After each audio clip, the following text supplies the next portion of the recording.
안녕하세요. 김유미쌤의 온라인 미술 클래스입니다. 이번 시간은 19세기 미술 중에서 사실주의와 자연주의 미술에 대해서 배워보도록 하겠습니다.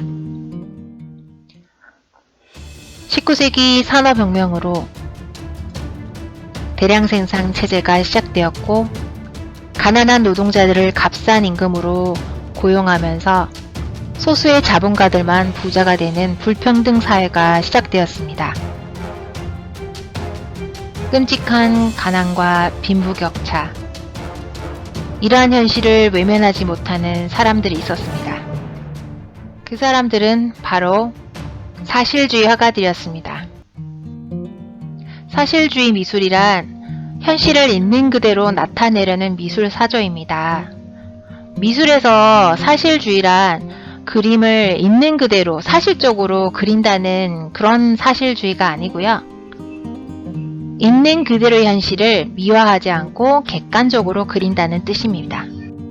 사실주의 미술 작품 감상에 앞서 사실주의 미술의 특징에 대해서 살펴보면, 사실주의 미술은 현실을 이상화하거나 왜곡하지 않고 있는 그대로 표현합니다.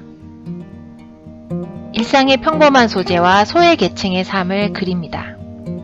그리고 현실을 비판하는 의식을 담고 있습니다. 대표적인 화가로는 꾸르베와 도미에가 있습니다. 사실주의 화가 첫 번째는 바로 꾸르베입니다. 꾸르베는 난 천사를 본 적이 없으므로 천사를 그릴 수 없다라고 말한 걸로 유명한데요. 그의 작품 돌 깨는 사람이란 작품을 보면 그가 그렇게 말한 의미를 잘 이해할 수 있습니다. 이 그림은 중산층 노동자의 삶의 현장을 그린 그림인데요. 파리 살롱전에서 추하다라는 평을 받습니다. 왜냐하면 이상적인 외모의 인물도 권위 있는 신분의 사람도 등장하지 않았기 때문이죠. 그는 사회적으로 인정받지 못한 노동자를 그린 작품을 많이 제작함으로써 당시 사람들에게는 낯설고 추하게 느껴졌다고 합니다.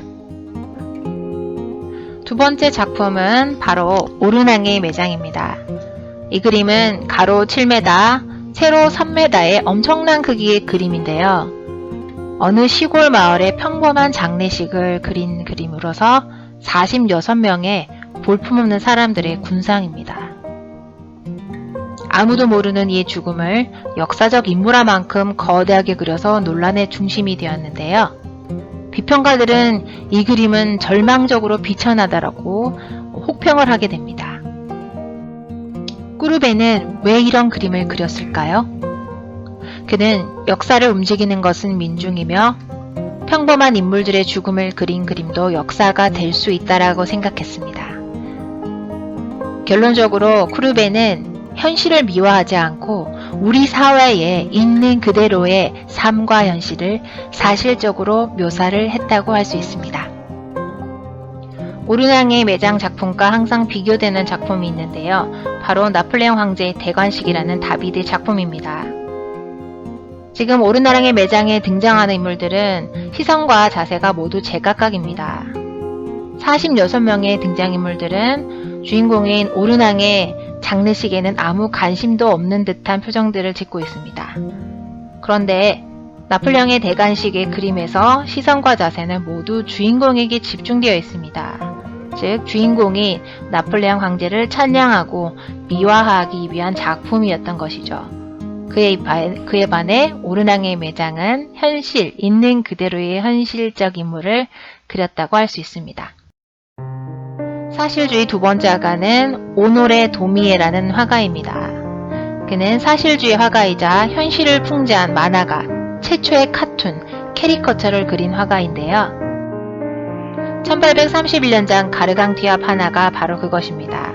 그는 국왕 루이 필리프 2세를 풍자한 신문사파 만화를 그렸는데요. 가르강티아는 프랑스의 소설가인 프랑수아 라블레가 지은 가르강티아와 팡그 류이엘에서 거인왕으로 등장한 인물입니다. 키와 몸뚱아리가 산만한 가르강티아는 매 끼니 때마다 가축 수천 마리를 먹어치우는 식당과 세상사가 어떻든 전쟁이 나든 말든 낮잠을 자고 오로지 먹는 것에만 관심을 두는 인물입니다. 도미에는 루이 필리프 2세를 농민들에게 약탈한 금을 먹어치우는 가르강티아로 묘사했습니다.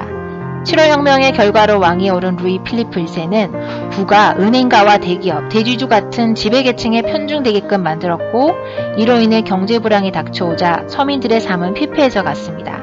도미에는 그런 시대적 배경을 풍자하여 가르강티아를 그려 주간지에 실었습니다. 그러나 해당 주간지는 곧장 폐간되었고 도미에는 6개월 동안 생트펠라지 감옥에 투옥되어야만 했습니다. 도미의 두 번째 작품은 1862년작 3등 열차입니다. 이 그림을 보면 어떤 느낌이 드세요? 그는 가난한 서민들의 삶을 사실적으로 묘사했습니다. 지금 아이를 아는 어머니, 할머니, 지친 아이는 한 가족입니다. 어린아이 할머니까지도 고된 노동으로 내몰린 서민들의 애환을 사실적으로 잘 표현하고 있습니다. 이 작품은 프랑스 노댕거리의 1844년 4월 15일에는 실제 사건을 기반으로 하는 판화 작품입니다. 선생님도 이 작품을 처음 봤을 때 굉장히 충격에 빠졌었는데요. 프랑스 리옹 노동자 반란을 국민들이 무차별적으로 민간인을 학살하면서 진압하기 시작했는데요. 온 가족이 몰살당한 현장을 그린 작품입니다. 1833년 감옥에서 나오자마자 신랄하게 비판하는 판화를 제작함으로써 정부의 폭정에 도전을 한 작품이죠. 그는 그림으로서 이렇게 자신의 이야기를 하였습니다. 도미의 세 번째 작품은 봉기라는 1860년작입니다. 삶에 지쳐있지만 거리로 나올 수밖에 없었던 서민들의 모습을 작품으로 담고 있는데요. 노동계급과 가난한 사람들을 위해 자신의 미술이라는 도구로 권력에 대항했던 도미에 오늘날의 현실도 이와 별반 다르지 않는다는 그런 씁쓸한 생각이 듭니다.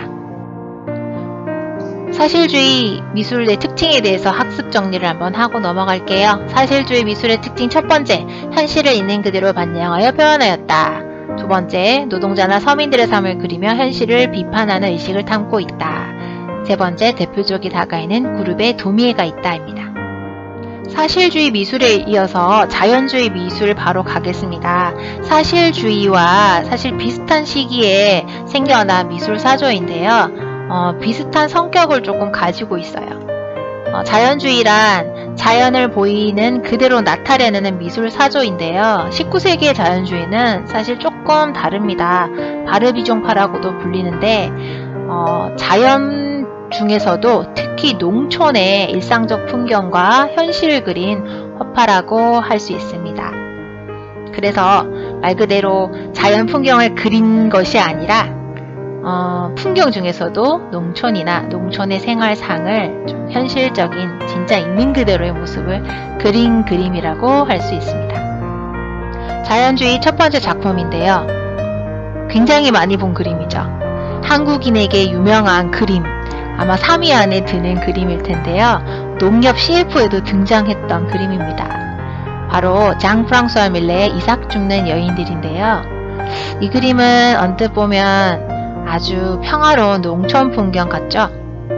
하지만 이 속에 숨겨진 뜻이 있습니다. 평화로워 보인 이 농촌 풍경은 사실은 나달조차 당국의 허가를 받아야지만 줄 수 있는 가난한 농촌 여인들의 삶을 그린 그림입니다. 저 뒤에 마차 안에 가득 찬 곡물은 부자들 거죠. 그리고 떨어진 나달만이 농촌 사람들의 몫이었습니다. 밀레의 두 번째 작품은 바로 만종입니다. 이 그림을 보면 하루 일을 마치고 농촌 부부가 교회 종소리를 들으며 기도하는 평화로운 그림으로 보이는데요.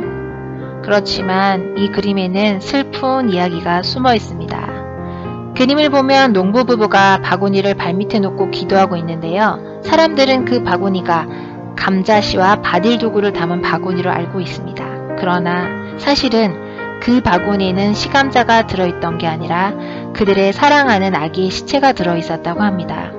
그 시대는 매우 가난하여 배고픔을 참고 겨울을 지낸 후 시감자를 심는 봄이 오기를 기다리는 실정이었는데 그들의 아기는 배고픔을 참지 못하고 죽은 것입니다. 죽은 아기를 위해 마지막으로 부부가 기도하는 모습을 그린 그림이 만종인데요. 그러면 왜 그림 속의 아기가 감자로 다시 바뀌었을까요? 이것은 밀레의 친구가 이 그림을 보고 큰 충격과 우려에 빠져서 밀레에게 아기를 넣지 말자고 조언을 했고, 밀레는 고심 끝에 아기 대신 감자를 넣어 그려서 살롱전에 출품을 했다고 합니다. 밀레의 그림은 굉장히 평화적이고 목가적인 느낌을 줌으로써 많은 대중들에게 인기를 끌었는데요. 그 이유는 바로 수평적 구도 때문입니다.